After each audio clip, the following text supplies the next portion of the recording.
Dieu est fidèle. Elle a 13 ans aujourd'hui. Et que le nom de l'Éternel soit béni. Je me rappelle, j'ai acheté une grenouillère 4 ans avant. Elle a porté ça 4 ans après. Au moment où les médecins ont dit, écoute, c'est pas possible pour toi d'enfanter. Mais Dieu avait son plan et Dieu avait son mot à dire. Le Seigneur est fidèle et il est puissant. Alléluia. Nous adorons un Dieu puissant et fidèle.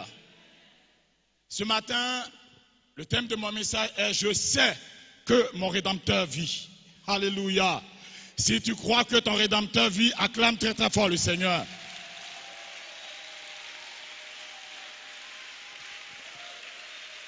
Yes. Juste avant de rentrer dans le message, nous voulons préciser que nous avons un grand programme qui va démarrer le 3 juillet et le pasteur veut que tout le monde soit là. Amen. Parce qu'il y a un temps pour chaque chose et chaque homme de Dieu vient avec une grâce spéciale. Et nous croyons que l'atmosphère doit être dégagée sur la nation ivoirienne. Et ce moment est un moment très important. Ne viens pas seul, viens avec les membres de ta famille, viens avec tes amis.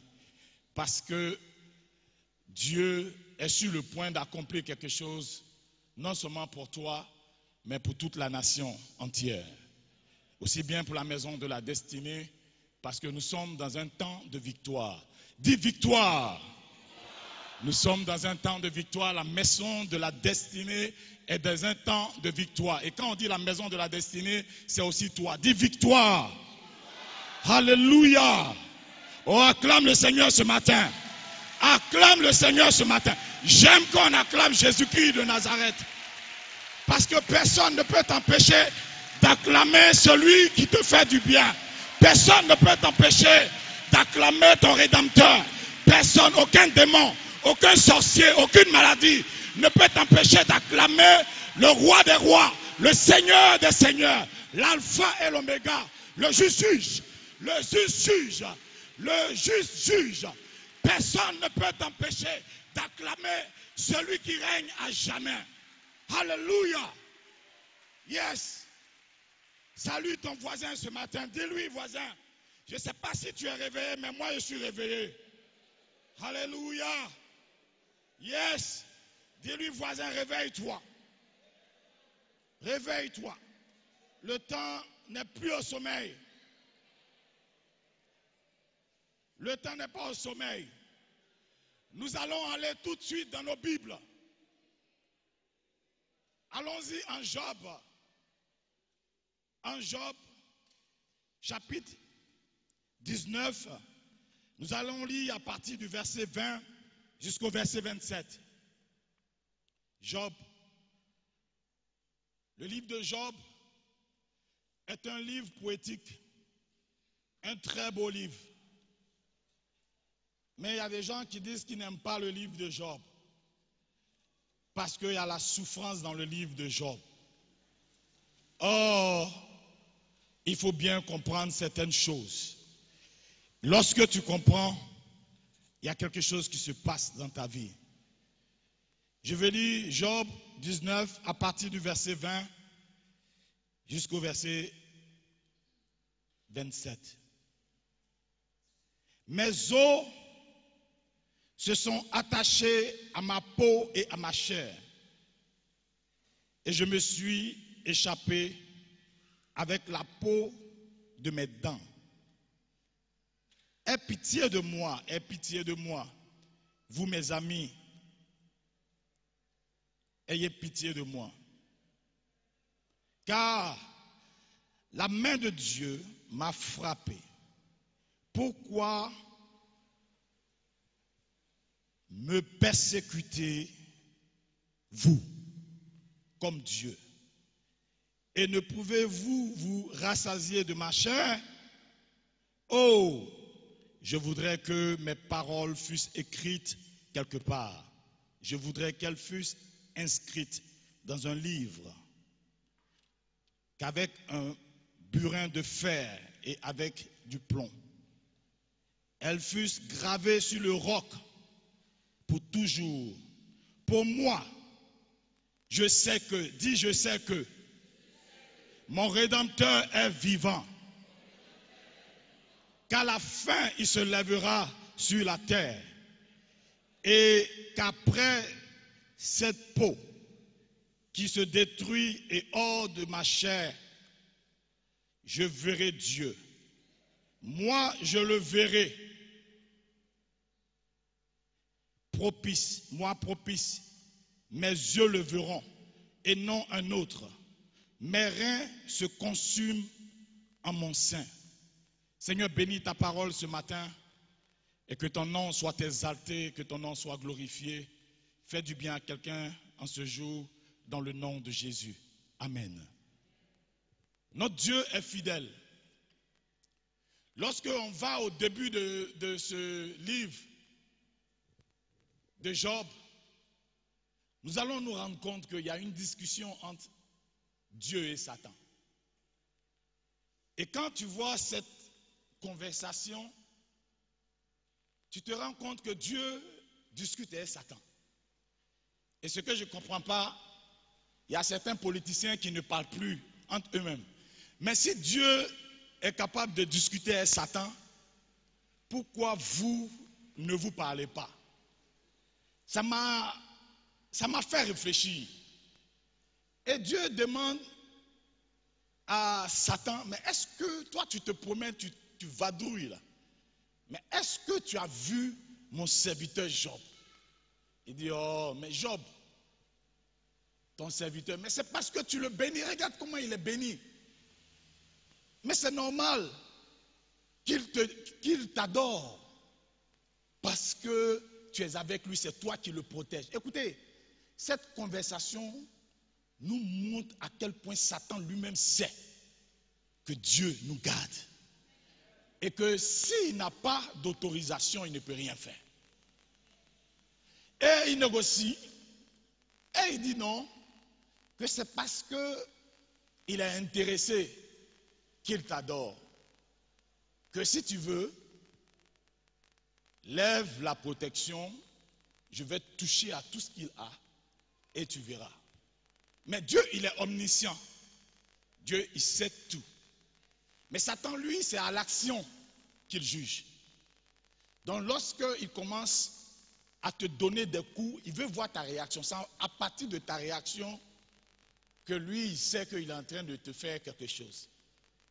Mais quand tu sais que le combat n'est pas ton combat, qu'il y a quelqu'un qui dit, qu'on appelle, on dit porte, élevez vos linteaux, élevez les portes éternelles, afin que le roi de gloire fasse son entrée. Qui est donc ce roi de gloire? Et la Bible répond, l'Éternel fort et puissant. Et il ne s'arrête pas là. Et il dit puissant dans les combats. Qui est donc ce roi? Il dit l'Éternel fort et puissant dans les combats. À un moment donné, il faut que tu saches qui est ton Dieu, qui est Satan et qui toi-même tu es. Pour que tu puisses te situer dans le temps. Parce que sinon, il va y avoir des choses bizarres et tu ne vas rien comprendre. Ce matin, quelqu'un va sortir de son combat. Je te dis que tu sortiras de ton combat. Oh, je te dis, tu sortiras de ton combat. Et Dieu lui donne la permission. Job qui avait 7000 brebis. C'est le nombre de ces chameaux qui m'a impressionné. 3000 chameaux. Et vous savez, dans le temps, il n'y avait pas de voiture. Donc, les gens se déplaçaient avec les chameaux. Donc, c'est comme si quelqu'un dit qu'il était à 3000 véhicules. Il avait 3000. Il était riche. Il avait plein de choses. Et en une journée, l'ennemi a commencé à faire tomber ces choses. Et nous, on pensait qu'il allait s'attaquer au bien matériel seulement de Job. Mais Satan, tu sais, ce gars-là, il ne faut pas lui donner une permission. Quand tu lui donnes une permission, ou tu ne lui as pas demandé d'aller là, il va prendre son faux permis là, il va prendre pour aller là où on ne lui a pas demandé d'aller. Et à À un moment donné, les enfants de Job, tous sont morts. Mais Dieu lui a dit, tu touches à ses biens, mais tu ne touches pas à son intégrité physique. Mais Job va avoir un ulcère. C'est-à-dire que son corps même va être touché. À une telle enseigne, sa femme lui dit, écoute, toi, ton affaire d'intégrité, maudit Dieu et meurt. Parce que tout ce qu'elle voyait était la mort. Job a commencé à souffrir. Mais ce qui va désoler Job, et il parlait tout à l'heure de ses amis. Il a 3 de ses amis qui sont venus. Vous savez, les chrétiens, parfois c'est très difficile. Tu es dans un combat et au moment où Satan est en train de t'acculer, il y a quelqu'un qui se lève et il vient avec une théologie et il te dit, écoute, toi Job, quand même, tu connais Dieu? Dieu ne punit pas les gens comme ça. Tu es sûr que tu n'as pas péché? Il n'y a pas un truc que tu as fait? Ben peut-être que tu as oublié. Écoute, je te laisse 2 jours.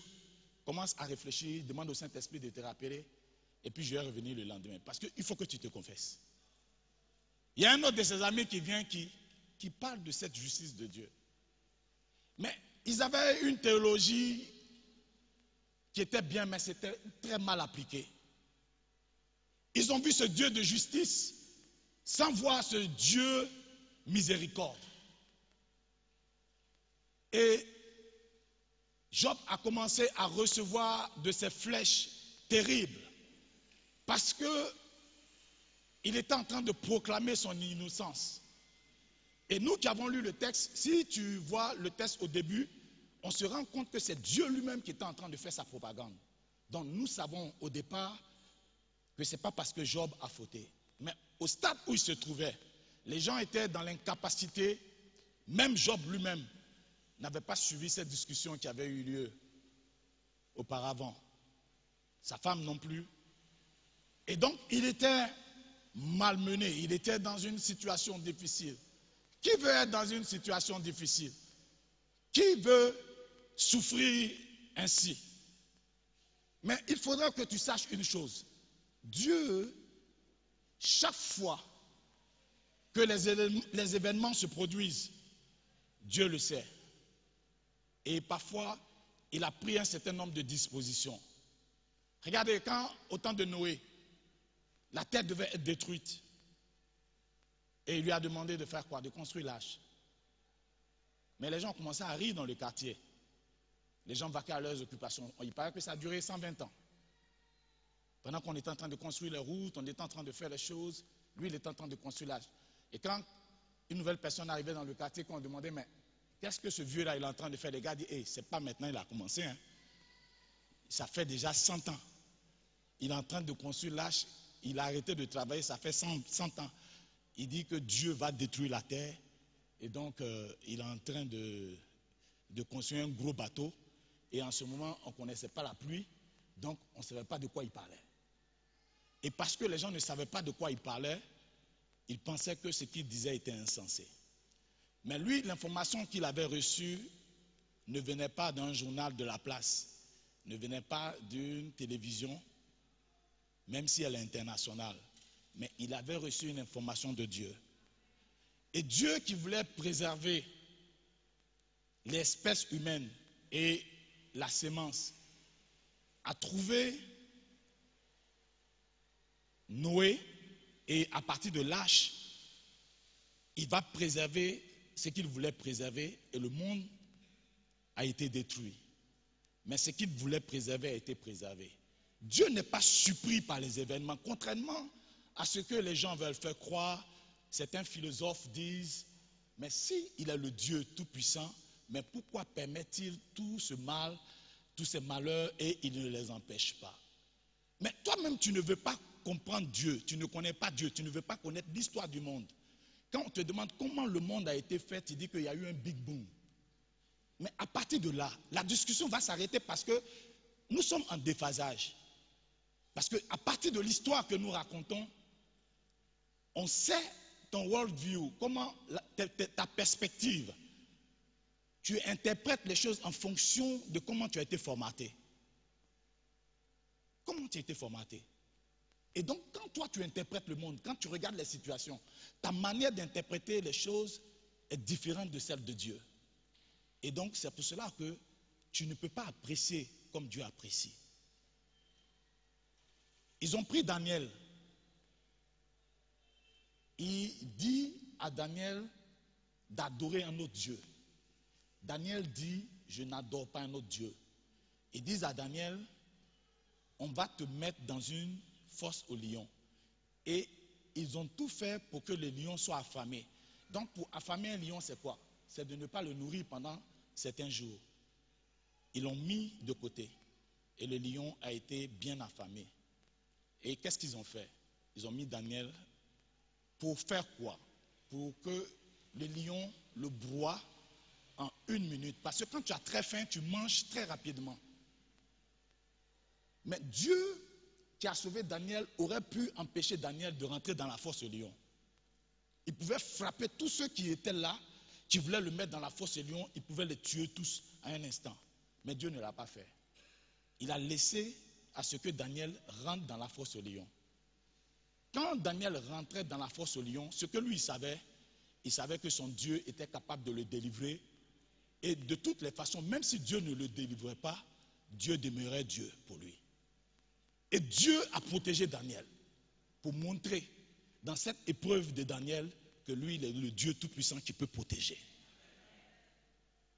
Ils ont mis les 3 Hébreux dans une fournaise ardente. Ils ont fait chauffer 7 fois. Satan doit être sûr que la mort va être certaine. Ils ont fait chauffer 7 fois. On n'a pas besoin de faire chauffer 7 fois pour tuer quelqu'un. Le feu, c'est le feu. Mais ce qu'ils ne savaient pas, c'est que Moïse lui-même a vu le feu. Il a vu un buisson. Il y avait du feu, mais ça ne se consumait pas. Donc il peut y avoir le feu qui ne brûle pas. Mais eux, ils ne savaient pas ça. Ils ont chauffé 7 fois. Mais Dieu a envoyé un feu avant que le feu intervienne. Et ses enfants sont sortis. Ils ont dit, mais quel est ce Dieu? Parce que Dieu voulait faire éclater sa gloire. Tout a un but pour Dieu. Il y a des fois, il te met dans un certain nombre de situations parce qu'il veut faire éclater sa gloire. C'est pour cela que pourquoi moi, Seigneur, pourquoi moi? Pourquoi moi? Mais Job était arrivé dans un endroit, il arrivait à un niveau où Dieu devait ouvrir une fenêtre pour lui. Job était malade. Tout quittait. Mais Dieu va ouvrir un rideau afin que Job voie quelque chose. Et quand Job a vu ce qu'il devait voir, il y a un son qui est sorti. Quelque chose est sorti. Un chant est sorti. Simplement parce que il avait vu quelque chose. Quel est ce chant? Yes. Yes, yes, yes.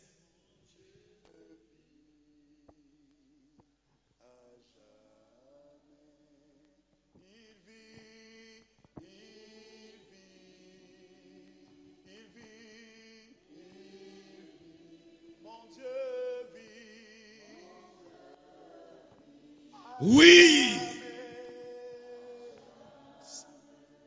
Il vit.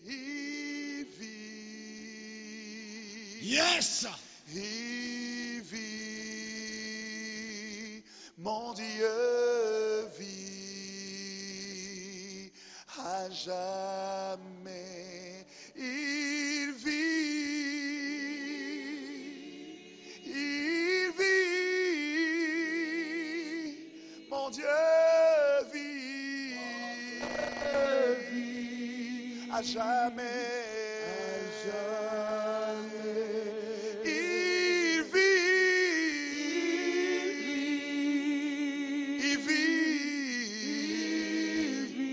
Écoute. Mon Dieu vit.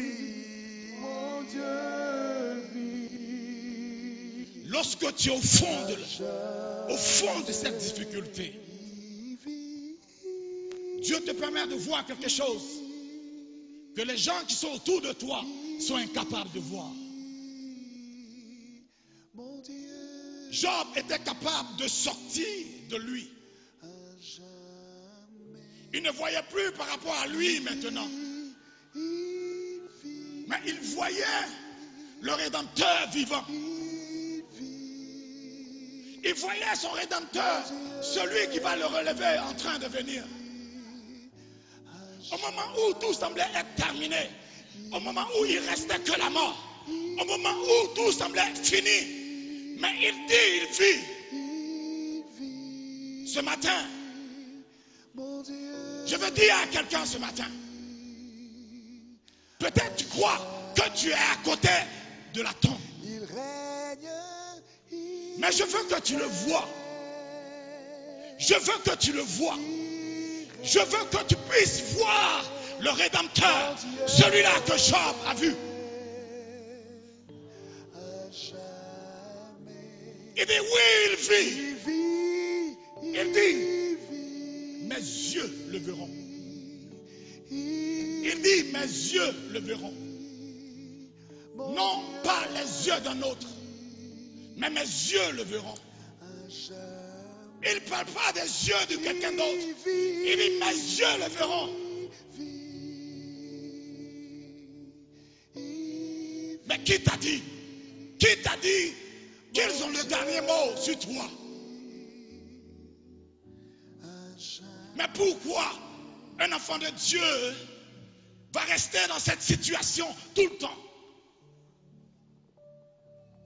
La puissance de Dieu, l'autorité de Dieu se trouve en Jésus-Christ de Nazareth. Il n'a pas regardé à qui il était. Il a pris la forme des hommes et il est descendu pour subir l'humiliation. Pour subir l'humiliation. Il a été humilié, déshabillé, mis nu et ils l'ont crucifié. Pourquoi? À cause de toi. Il ne peut pas souffrir pour rien. Il ne peut pas souffrir pour rien. C'est à cause de toi. Il a permis à Job de le voir. Il a permis de le voir vivant.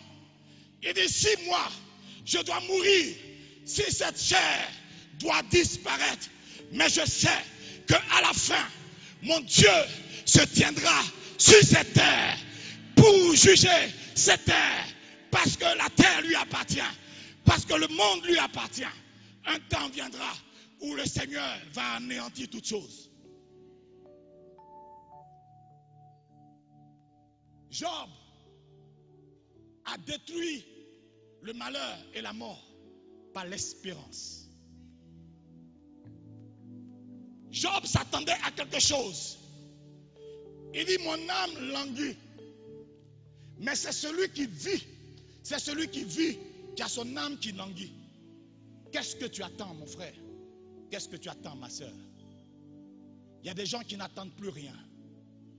Tellement que le diable les a accablés. Ils n'attendent plus rien. Ce matin, je vais te redonner ton espoir. Je te dis que je vais te redonner ton espoir. Personne ne peut prendre ce que Dieu a donné. Personne. Va demander à Abraham. Demande à Abraham. Il te dira que le Seigneur m'a pris à 75 ans. Il n'y avait pas d'enfant, mais il m'a fait une promesse. Sa femme avait 65 ans. Mais au bout de 100 ans, au moment où leur corps ne répondait plus, aucun médecin ne peut conseiller à une femme de 90 ans de prendre une grossesse. Aucun médecin. Quel qu'il soit, américain, russe, il ne peut pas. Elle n'a pas la force pour pousser. Mais le problème n'était pas la force de Sarah pour pousser. Le problème était, qui a fait cette promesse? C'est qui a fait cette promesse qui compte. Ce n'est pas toi. À un moment donné, sors de toi. Ne regarde plus à toi. Mais regarde à celui qui vit. À celui qui est capable de changer la situation. Jésus était crucifié. Il était sur cette croix. Et il y avait 2 prisonniers avec lui. Et il y a un qui a dit, mais toi, on n'a pas dit que tu étais le sauveur, mais sauve-toi. Quelle arrogance. Il y a des gens, même au seuil de leur tombeau, ils sont encore arrogants vis-à-vis de notre Dieu. Mais il y a un autre qui était à côté. Il a réussi à voir ce que l'autre n'était pas capable de voir. Il lui dit, quand tu reviendras dans ta gloire, souviens-toi de moi. Mais écoutez, de quelle gloire il est en train de parler? Eux 2 sont crucifiés. Eux 2 sont sur une croix. Mais ils savaient qu'ils n'avaient pas le même sort. Il lui parlait de revenir. Revenir, c'est quand tu es en mouvement. Tu peux revenir quand tu es en mouvement. Mais ils allaient mourir tous 2. Mais il savait que la vie ne s'arrêtait pas là. Il avait su que son Rédempteur était vivant. Il avait su qu'il avait besoin de quelqu'un pour le délivrer. Tu ne peux pas être chrétien et ne pas espérer en Christ. C'est une désolation. Tu ne peux pas être chrétien et que Jésus ne soit pas ta joie. Il ne soit pas ce que tu espères le plus grand. Et que c'est un compte bancaire qui fait que tu es fier. Que Jésus soit ta fierté, mon frère. Que Jésus soit ta fierté, ma soeur. Pourquoi? Parce qu'au stade où Job se trouvait, il n'avait plus rien. Il n'avait plus rien. Mais ce qu'il avait, personne ne pouvait prendre à Job ce qu'il avait. Il avait l'espérance. Il savait qu'il vivait. Et il pouvait chanter. Il pouvait dire,